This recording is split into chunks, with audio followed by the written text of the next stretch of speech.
So here is Euclid's division lemma. What is this? Euclid's division lemma. Now what is the meaning of lemma? Lemma का मतलब क्या है? What is lemma? देखो Euclid's तो लग रहा है कि किसी का नाम है. Division definitely something related to divide. Division से रिलेटेड कुछ होगा. But what is lemma? Lemma का मतलब होता है any proven statement which use to prove another statements. मतलब कि कोई एक स्टेटमेंट है जो प्रूवन है, जो कि है मतलब एक्चुअल में एग्जिस्ट कर रही है.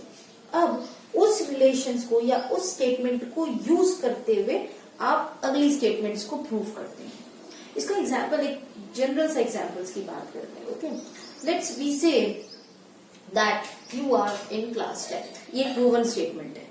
ठीक है, you are in class 10th. ये प्रूवन स्टेटमेंट है. अब मैं आपसे कह रही हूं कि a girl is in class 10th. Prove that her friend which is studying with her is also in class 10th. सुनिएगा फिर से मैंने क्या कहा.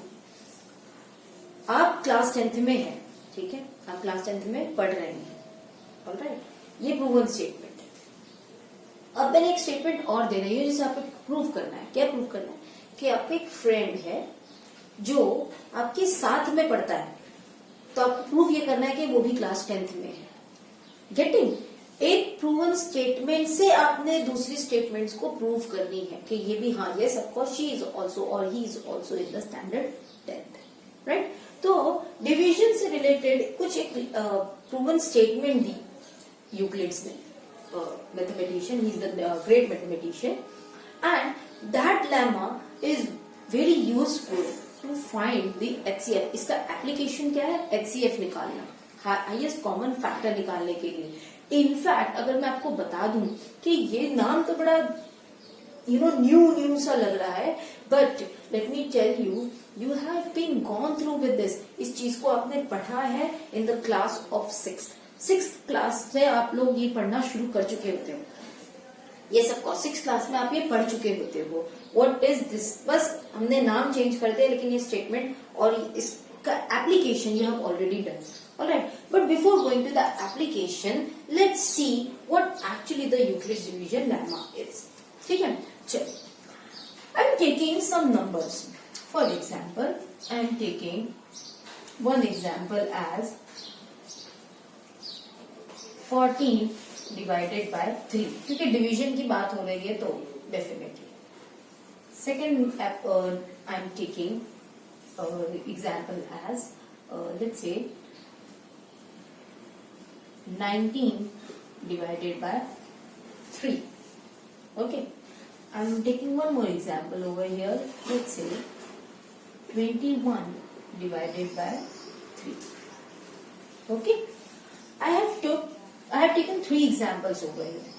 Let's see when we divide what actually it happens. This is 3, this is 14.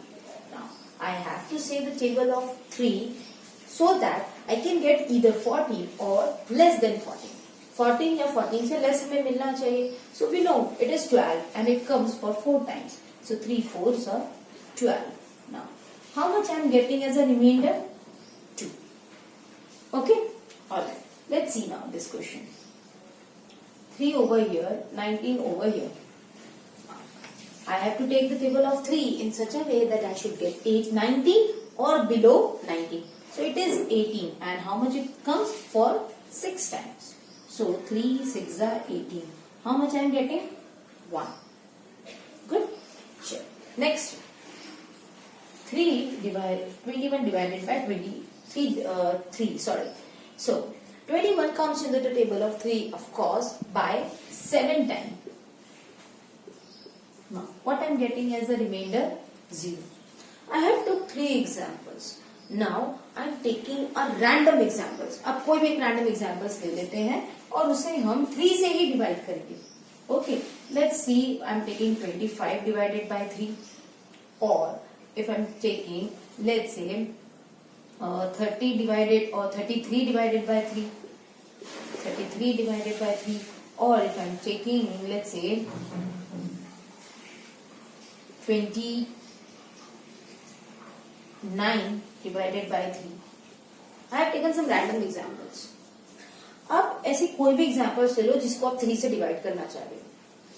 आपको एक बहुत interesting pattern दिखेगा. जानते हो पैटर्न क्या है? पैटर्न ये है कि जब आप उसे डिवाइड करोगे, we will talk about the reminder. Okay, तो आपका जो रिमाइंडर बचेगा when you are dividing it by 3, तो वो या तो 0 होगा, या तो 1 होगा, या तो 2 होगा. रिमाइंडर ना 3 होगा, ना 4 होगा, ना 5 होगा. कोई भी नंबर ले लीजिए, एनी नंबर यू टेक. अगर मैं थोड़ा सा बड़ा नंबर ले लूं, let's say I am taking 121, इसे मैं 3 से डिवाइड करना चाहती हूँ. Okay, so what I am gonna get? 3 7s are 21. Sorry, 3 what I'm saying. 3 4s are 12. This will go 0 0. Now, but when I'm putting 1 over here, I'm taking 1 down, right? Right? Now what will happen? What will happen over here? I can't say that 3 4s are 12 is enough. अब यहाँ पे 1 आ गया जो कि already less है. Already क्या है? Less है ना? So what is going to be the next now? Can you see?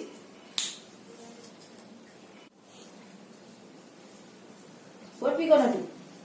See, as 1 it is not coming into the table of 3. अब यहाँ पे एक बहुत माइनर मिस्टेक है जो हम अक्सर कर देते हैं, क्योंकि हमसे अक्सर मिस हो जाती है. देखो, ये जो 1 था ना, ये 1 ऊपर से नीचे लेकर आया. This is not the reminder. Reminder तो यहाँ पे 0 0 बच चुका था. This one has been taken down. Okay, this is not the reminder. ठीक है, अगर रिमाइंडर कम आ जाए तब हम 0 लगाते हैं, है ना, डेसिमल लगा के. ये हमने सीखा है. But this is not reminder. ये रिमाइंडर नहीं है. This has been taken down. Okay, ये नीचे आया है, रिमाइंडर नहीं है. अब देखो, 3 की टेबल में 1 आएगा? नहीं. We need to take a number which is less than 1. अब लेस देन 1 क्या हो सकता है? 0. तो 3 की टेबल में 0 कितने टाइम आ सकता है? ऑफ कोर्स, अगर मैं 3 को 0 से मल्टीप्लाई करूं, 3 0s are 0. अब यहाँ पे जो रिमाइंडर बचा है क्या है? अब यहाँ पे 1 बचा है रिमाइंडर. ऑलराइट, ये एक रैंडम क्वेश्चन था. यहाँ पे भी रिमाइंडर क्या बच रहा है? 1. Taking one more example, let's say 224 और 26. Let's say not 26, yes 26. Let's say इसे हम 3 से डिवाइड कर लेते हैं. Now what will happen? 3 7s are 21. 1 will remain. This will come down. 6 will over here. Then 3 5s are 15. यहाँ पे भी हमारा क्या बचा है? रिमाइंडर 1. लेट्स सपोज इसे हम 7 कर लेते हैं. Okay, sorry for the disturbance. So I have just change over the number with 7. ठीक है, तो यानी कि यहाँ पे क्या हो जाएगा? 7 नीचे उतर जाएगा, 15 ही रह जाएंगे. तो रिमाइंडर क्या बचेगा? 2 बचेगा. So, if you take any random number and divide it by 3, आपको एक बहुत इंटरेस्टिंग पैटर्न दिखेगा. और पैटर्न हमें क्या होगा? या तो आपका रिमाइंडर 0 बचेगा, या तो रिमाइंडर 1 बचेगा, या तो रिमाइंडर 2 बचेगा. Okay, let me just erase this.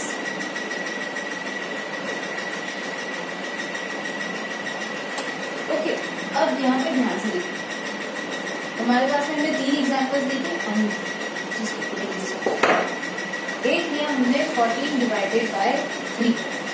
ठीक है, इस 14 और इस 3 को हम देखो किस रिलेशन में लिख सकते हैं. We can write this as 14 is equals to. 14 किसके बराबर है? आपने एक रिलेशन भी पढ़ा होगा जब हम डिवाइड करना सीखते हैं. Dividend is equals to division multiply by quotient plus reminder. ये इस तरह का एक आता था relation. Dividend is equals to division multiply by quotient plus reminder. पढ़ा था हमने, वही चीज हम यहाँ पे अप्लाई कर रहे हैं. डिविडेंड आपका 14 है, वो डिवीजन आपका 3 है, कोशेंट आपका यहाँ पे क्या आया? 4 आया है, प्लस और रिमाइंडर कितना आया? 2 आया. राइट, ये फर्स्ट एग्जाम्पल के लिए. सेकेंड एग्जाम्पल्स के लिए देखो, 19 डिवाइडेड बाय 3. तो हम 19 को किस तरह से मेंशन कर सकते हैं? दैट 19 इज इक्वल्स टू 3, जो कि आपका डिवीजन है. कोशेंट है इसका 6 प्लस रिमाइंडर कितना बच रहा है? 1. Okay, now let's see the third one, that is 21. 21 divided by 3. How it can be written as 21 is equals to 3. That is the divisor. Multiply by quotient. Quotient is 7. Plus remainder is 3. अब in relation को ध्यान से देखेंगे हम, तो यहाँ पे जो दो नंबर्स हैं, तो दो नंबर्स को जिनको बाउंड किया जाए, ठीक है, यहाँ पे दो नंबर्स को बाउंड किया जाएगा, 14 और 3 को, 19 और 3 को, 21 और 3 को, तो उनके बीच का एक रिलेशन है। और वो रिलेशन क्या है, देखो, इफ आई सी द 3 यहाँ पे सब में क्या है, कॉमन है ना। So let's talk about only for 3। अभी 3 के लिए सिर्फ बात करते हैं। तो हम एक लेमा लेकर आ रहे हैं, और वो लेमा क्या कह रहा है कि अगर कोई भी नंबर अगर 3 से डिवाइड हो रहा है, अगर कोई भी नंबर 3 से डिवाइड हो रहा है, तब वो नंबर में रिमाइंडर या तो 2 या तो 1 या तो 0, सिर्फ ये बचेंगे। सो इफ आई से दीज नंबर, क्योंकि देखो ये नंबर चेंज हो रहा है ना, let's say these R A, ये नंबर क्या है, a, okay. So all over I can write as it is a is equals to 3 क्या है हमारा, डिवीजन, मल्टीप्लाई बाय कोशेंट, क्योंकि कोशेंट कुछ भी हो सकता है ना, कोशेंट कभी 4 भी हो सकता है, कभी 6 भी होता है, कभी 7 भी हो सकता है, प्लस रिमाइंडर। आपको यहाँ पे रिमाइंडर कुछ भी हो सकता है, लेकिन रिमाइंडर क्या होगा, सी, रिमाइंडर जो होगा वो या तो 0 के इक्वल होगा या तो 0 से बड़ा होगा, 0 से इक्वल होगा या 0 से बड़ा होगा, लेकिन 3 से छोटा होगा। यही हो रहा है, रिमाइंडर क्या हो रहा है, या तो 0 हो रहा है, 0 के इक्वल, या 0 से बड़ा यानी कि 1, 2, लेकिन 3 से छोटा, तो 2 तक ही आके फिनिश हो जाएगा, 3 हो नहीं सकता। तो ये जो है ना, दिस इज द लेमा। अब यहाँ पे ये जो 3 है, इस 3 को आप किसी और नंबर से चेंज कर दो, जरूरी नहीं है ना कि हम हमेशा 3 से ही चेक करें। We can check it by 2, we can check it by 6, we can check it by 8, it could be any number। अगर 8 से होता, अगर किसी भी नंबर को आप 8 से डिवाइड कर रहे हो, तब रिमाइंडर क्या क्या होता, रिमाइंडर 0, 1, 2, 3, 4, 5, 6, 7। ये सारे पॉसिबिलिटीज होते हैं कि जब आप किसी नंबर को 8 से डिवाइड करो तो ये पॉसिबिलिटीज है कि रिमाइंडर बचे, राइट। अगर 6 से डिवाइड करेंगे तो रिमाइंडर की पॉसिबिलिटीज क्या होगी, 0, 1, 2, 3, 4, 5।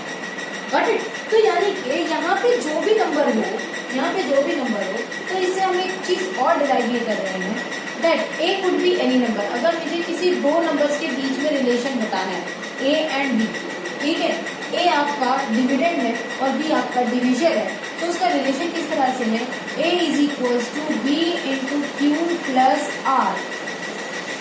बी आपका क्या है, डिविडेंड, डिविजर है, जो कि यहाँ पे 3 था, तो कुछ भी हो सकता है। और ये आर क्या होगा, R will always be greater than और equal to 0 but less than the divisor, और यहाँ पे डिविजर क्या है, बी।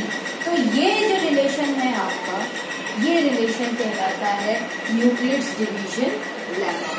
इसकी एक स्टेटमेंट है जो प्रूफ होती है कि आप कभी भी किसी नंबर को डिवाइड करोगे किसी भी नंबर से, तो आपको जो रिमाइंडर है वो एक उस फॉर्मेट में मिलेगा, या तो 0 या 0 से इक्वल, या तो डिविजर से कम मिलेगा। ओके, ये प्रूवन स्टेटमेंट है। इस प्रूवन स्टेटमेंट को हम यूज करते हुए और दूसरी स्टेटमेंट्स को प्रूव करते हैं। अब इसके बाद में हम यूक्लिड्स डिवीजन लेमा से यूक्लिड्स डिवीजन एल्गोरिथम की बात कर लेते हैं क्विकली। ये लेमा से हटा के हम इसको एल्गोरिथम कर लेते हैं। अब डिफरेंस क्या हो गया,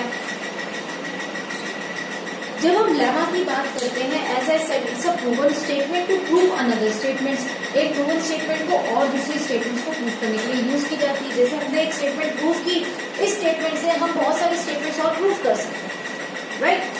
एल्गोरिथम क्या होता है, algorithm is a set of well defined steps to evaluate और to proceed certain calculation. Algorithm क्या होता है, एक सेट ऑफ स्टेप्स है, एक सीरीज ऑफ स्टेप्स है जो आप बार बार यूज करते हो और उससे आप एक कंक्लूजन पर, एक आंसर्स पे पहुंचते हो, ठीक है। इसके बारे में हम बात करेंगे डायरेक्टली एक्सरसाइज में। हम सीधा एक्सरसाइज पे जंप करेंगे और इसके बारे में पढ़ेंगे, क्योंकि जब आप ये एग्जाम्पल्स देखेंगे इसके, तब आपको रिकॉल हो जाएगा कि आपने 6th में 7th में इन चीजों को पढ़ रखा है। So let's see the first exercise.